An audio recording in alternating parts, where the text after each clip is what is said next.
আমাদের পাশে অনেক পণ্য দেখেন, সিসকৃত পণ্য রয়েছে।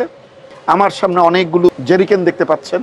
আপনারা হয়তো দেখেই বুঝতে পারছেন যে কোন পণ্যটি নিয়ে আমি কথা বলবো। এটা হচ্ছে আর কিছু নয়, আমাদের অটোমোবাইলস বা ইন্ডাস্ট্রিয়াল জগতে লুব্রিকেন্ট হিসাবে যে সমস্ত পণ্যগুলো ব্যবহার হয়ে থাকে সেই পণ্যের একটি মোবাইল সুপার, ক্যাস্ট্রোল, কোয়ার্টজ। দামি দামি কোম্পানিগুলোর যখন আমরা এই মোবিলগুলোকে আমরা সংগ্রহ করি, মোটরসাইকেলে ইঞ্জিনের মধ্যে কিন্তু আমরা এটা দিয়ে থাকি।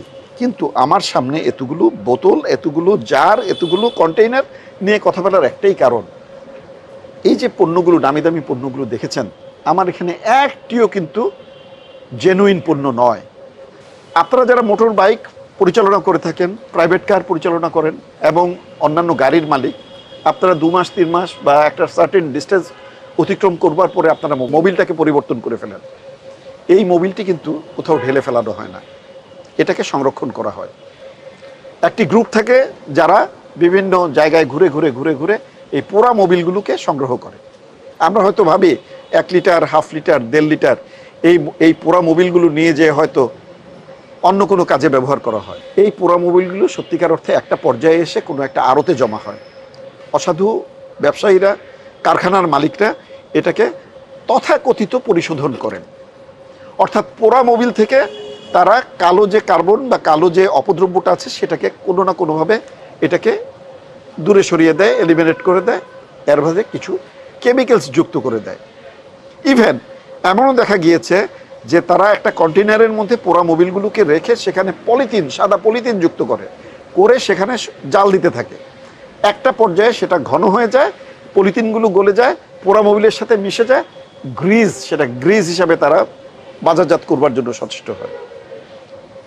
যেখানে হাজার হাজার ডলার খরচ করে, শত কোটি টাকার ডলার খরচ করে গ্রিস প্ল্যান্ট ইনস্টল করা হয়, যেখানে এত টাকার বিনিয়োগ করে বাহির থেকে গ্রিজ আমদানি করা হয়, অনুরূপভাবে মোবিল আমদানি করা হয়, সেই মোবিলগুলোর বাজারটাকে নষ্ট করে দিচ্ছে এই সমস্ত অসুধুপায়ী ব্যবসায়ীরা।